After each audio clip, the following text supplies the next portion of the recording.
Stéphane, notre tour de France nous conduit ce soir dans le massif du Jura, entre lacs et montagnes. Le Jura, qui recouvre essentiellement la région Franche-Comté, est un territoire au paysage extrêmement varié, un patrimoine méconnu que nous allons vous faire découvrir en compagnie de passionnés. Le vignoble d'Arbois est l'un des joyaux du Jura. Ici, la culture des vignes remonte au temps des Romains. Nous allons suivre l'élaboration du prestigieux vin de paille dont le minutieux savoir-faire se transmet de génération en génération. Mais ce nectar n'est pas l'unique trésor gastronomique de la région. Le célèbre comté, affiné dans un ancien fort napoléonien, va aussi, j'en suis sûr, vous mettre l'eau à la bouche.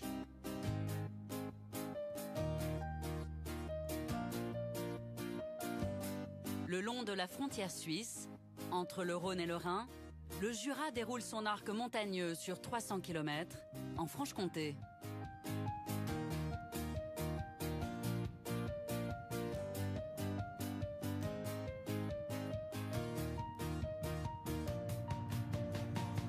Cette région recèle de nombreuses merveilles naturelles et des chefs-d'œuvre d'architecture, avec en point d'orgue la spectaculaire Saline Royale d'Arc-et-Senans.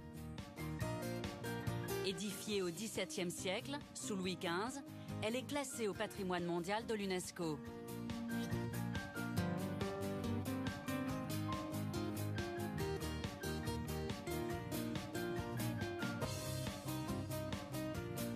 Aux abords du massif, un autre symbole de la région, son vignoble. Niché au cœur des coteaux, Arbois est la capitale des vins du Jura. La culture de ces vignes remonte au temps des Romains.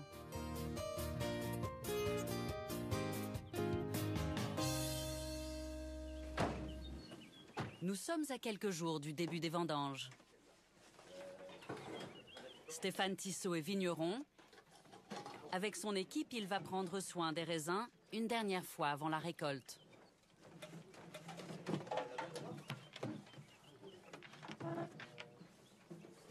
Vous êtes prêts? Dans ces vieux pulvérisateurs en cuivre, une potion magique 100% naturelle. De l'eau mélangée à de la poussière de quartz. Bon allez, on va attaquer dans les pinots là en bas là. On y va. Faut avoir l'impression de peindre le ciel.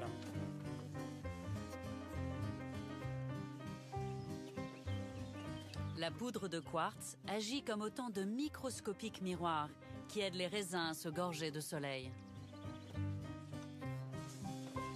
Une pratique héritée des anciens vignerons.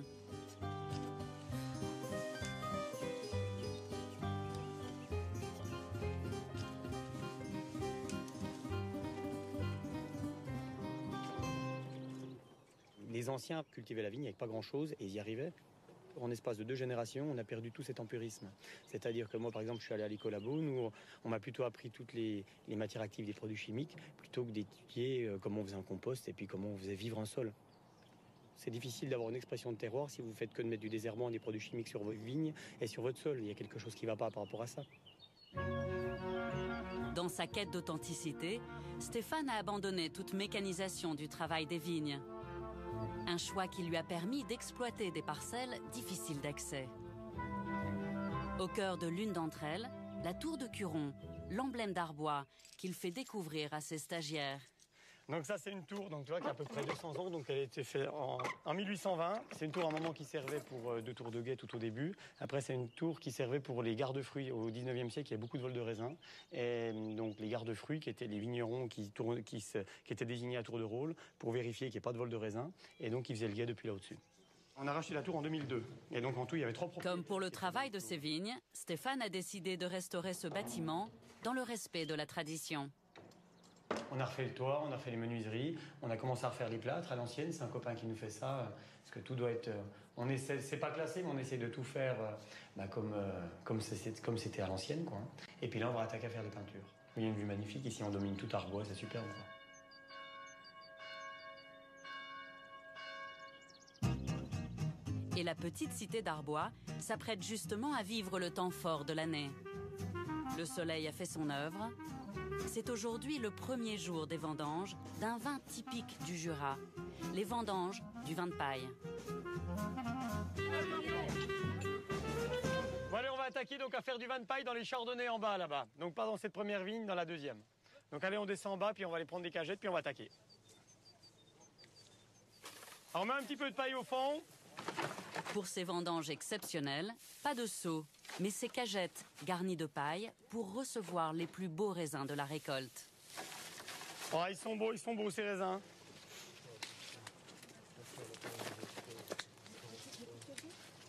Une récolte méticuleuse dont Stéphane explique la technique aux nouvelles recrues Claire et Laure. Bon, c'est tout simple, on est dans des chardonnays. Le principe, c'est de cueillir les plus belles grappes et puis de les mettre donc sur un lit de paille dans les cagettes. Et il faut pas que les grappes se touchent. C'est-à-dire qu'on les met juste l'une à côté de l'autre et il faut qu'il y ait un petit peu d'air qui puisse circuler. Oui, prenez les grappes, vous regardez qu'il n'y ait pas de graisins abîmés dedans. Et puis on les dépose délicatement l'un à côté de l'autre. Voilà, une cagette. Ah, heureusement que Geneviève est là. Donc voilà à quoi ça ressemble la cagette une fois qu'elle est faite. Ah, regardez, une belle petite coccinelle. Mais c'est ça, les vignes bio, il y a plein de choses dedans, il faut que ça vive un peu, quoi. Stéphane Tissot est un précurseur de la culture biologique dans le Jura.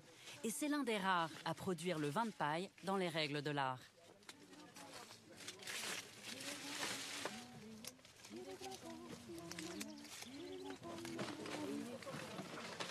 Bon, il n'y a pas la coccinelle, mais je crois qu'elle est bien. Une nouvelle expérience pour Claire et Laure, originaires d'Alsace, qui sont pourtant des habitués des vendanges. C'est beaucoup plus minutieux, on prend soin du raisin. C'est autre chose. C'est la première fois que je fais ça, du vin de paille. On ne s'énerve pas à tirer très fort sur la grappe. C'est ma 6e vendange, mais c'est la première fois que je fais du vin de paille. Et alors, vous trouvez ça comment, le Jura? Très joli. Ça donne envie de s'y installer.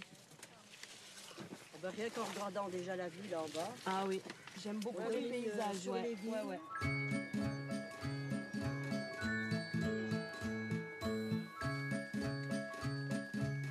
Donc on fait encore une dizaine de mètres et puis on arrête là après. Pour produire ce vin liquoreux, Stéphane ne doit rien laisser au hasard. Chouette, hein. Car les raisins coupés aujourd'hui vont sécher sur la paille pendant plusieurs mois. La paille a toujours un effet conservateur. C'est-à-dire que dans l'ancien temps, ils conservaient toujours les pommes, n'importe quel fruit, sur la paille. Ce qui est intéressant, c'est qu'à la fin du séchage, ça j'espère qu'on le reverra, donc dans 4-5 mois ou plus, on prend une grappe de raisin, on va la tourner, la face qui est au contact de la paille est toujours plus belle que la face qui est à l'air libre. Et c'est impressionnant parce que vraiment ça montre tout le bénéfice qu'apporte la paille. On n'est plus que 2 ou 3 vignerons utilisés de la paille seulement dans le Jura. Et donc ça c'est de la paille bio qui vient de la plaine à 10 km d'ici. Le précieux chargement n'attend pas. Les cagettes rejoignent immédiatement leur nouvelle demeure pour les prochains mois. Direction le grenier.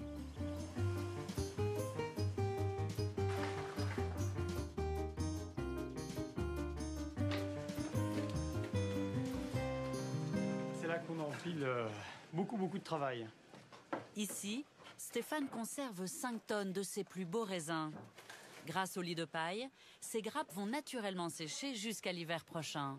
Le raisin va vraiment ce qu'on appelle passerier, c'est-à-dire qu'il va se confire, il va se concentrer en sucre, en acidité, en arôme aussi.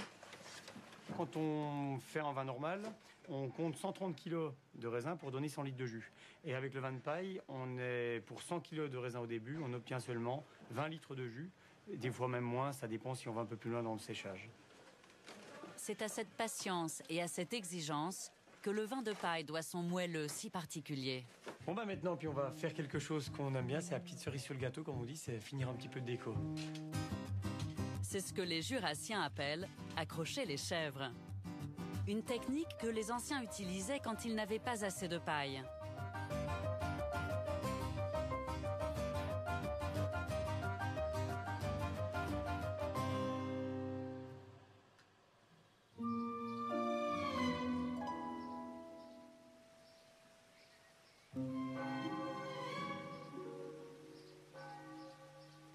Chaque année, à l'occasion des vendanges, la ville d'Arbois célèbre la fête du Biou en l'honneur de la récolte. Pour l'occasion, Stéphane et ses confrères vignerons se retrouvent pour fabriquer une grappe de raisin géante. Faut qu'on charge un peu là. Ouais. C'est pas mal dans le début là. Voilà, comme ça, tu fais un petit crochet, tu prends dedans. La fête du Biou annonce la fin des vacances, la dernière réunion de famille de l'été, mais c'est surtout un hommage au travail des vignerons. Allez, on le fait tourner, voir ce que ça donne quand même, là. Les vignerons ont bien travaillé. Belle année.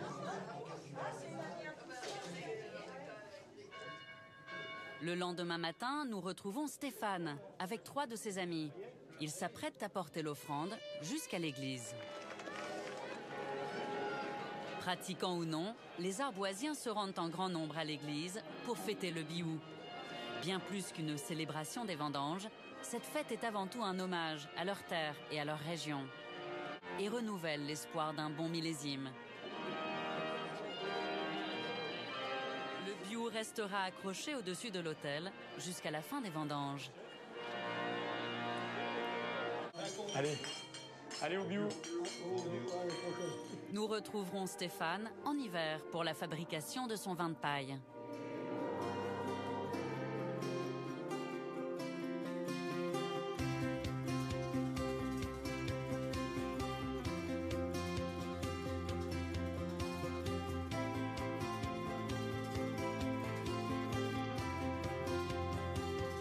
Un autre des trésors du Jura, c'est la forêt. Elle recouvre près de la moitié du territoire. C'est la plus grande sapinière d'Europe. D'une qualité exceptionnelle, ces arbres sont devenus un élément précieux de l'habitat jurassien. Retour en Arbois.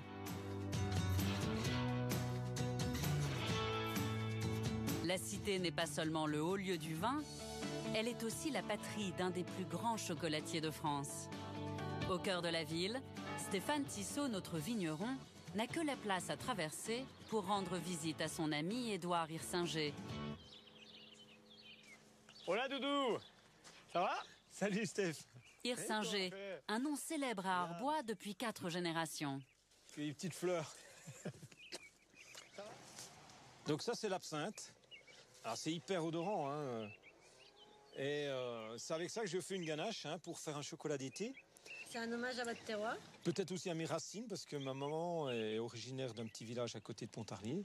Et Pontarlier, c'était la capitale de l'absinthe. À la fin du 19e, il y avait des centaines et des milliers d'hectolitres d'absinthe qui étaient produits à Pontarlier. Et ça inondait toute la France. La fameuse absinthe, la fée verte, dont on disait qu'elle rendait fou. Interdite en 1915, sa recette est modifiée puis à nouveau autorisée en 2001. Pour célébrer l'événement, Édouard a eu l'idée d'une confiserie. Avec cette plante typique de la région, c'est le goût du Jura qu'Édouard veut insuffler à ses chocolats. Et il a fallu de nombreux essais pour trouver le bon équilibre entre la douceur du cacao et l'amertume de l'absinthe. Voilà, avec 3 toutes petites branches, on fait tout ça de chocolat, à peu près 200 pièces, quoi. Pour sublimer les saveurs d'absinthe, Édouard nappe la ganache d'une pâte d'amande maison, qui disparaît comme par magie sous un voile de chocolat. Enfin, pour faire frétiller les papilles, une étoile d'anis.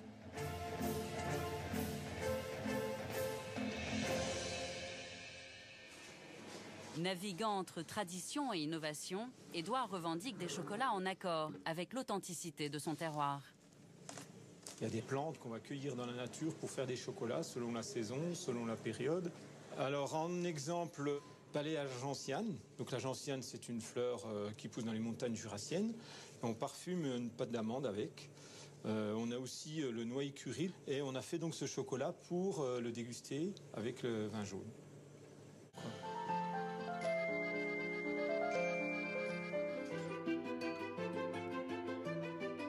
Direction le Haut-Jura, à 30 km à vol d'oiseau, près de la frontière suisse.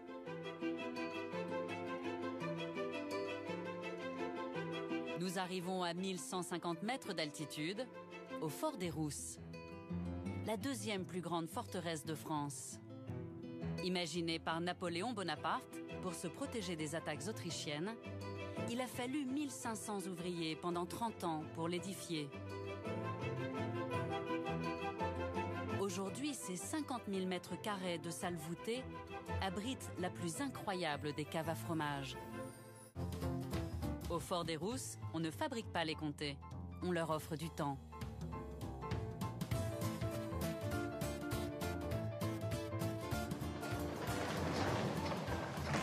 Et c'est ici que Stéphane, notre vigneron, choisit les meilleurs comtés pour accompagner ses vins. Chaque jour, des dizaines de nouvelles meules arrivent au fort.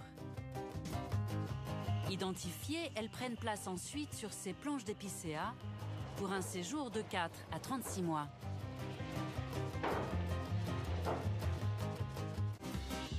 Après leur arrivée, les meules sont salées 2 fois par semaine. C'est un des secrets de la formation de la croûte.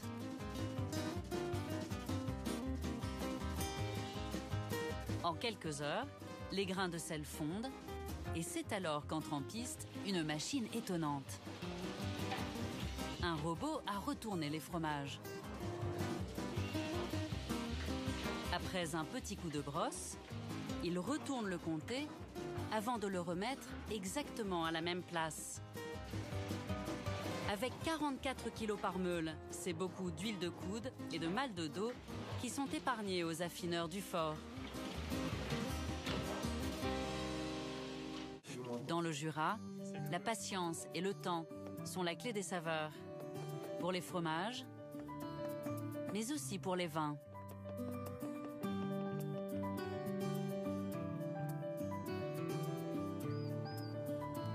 Les mois ont passé sur Arbois. Nous sommes en janvier. Dans le grenier de Stéphane Tissot, les raisins entreposés à l'automne sont maintenant prêts pour le vin de paille. Après 4 mois dans ces cagettes, ils sont à point pour la prochaine étape, le pressage.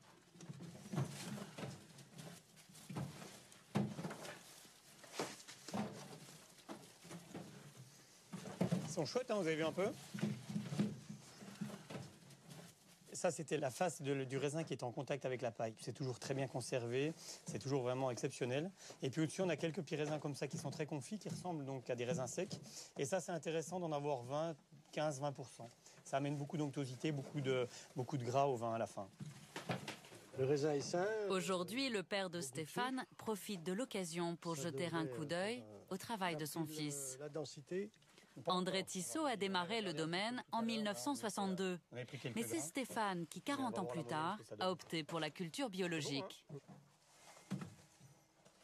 D'ici 20 ans, peut-être qu'on aura 80% du vignoble français travaillé en culture biologique. Et ça serait bien. Je dis comme ça maintenant, mais il y a quelques années en arrière, je n'étais pas très favorable à ce système.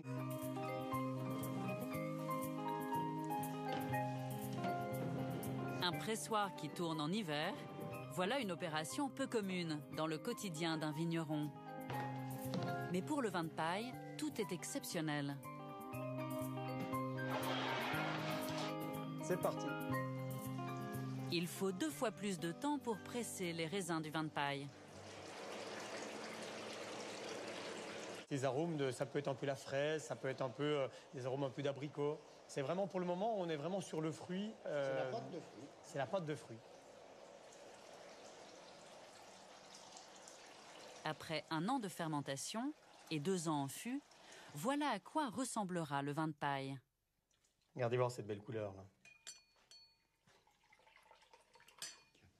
C'est une chance pour le Jura, c'est-à-dire le Jura, donc on fait plein de vins différents par rapport à nos cépages, par rapport à notre histoire, par rapport à nos terroirs.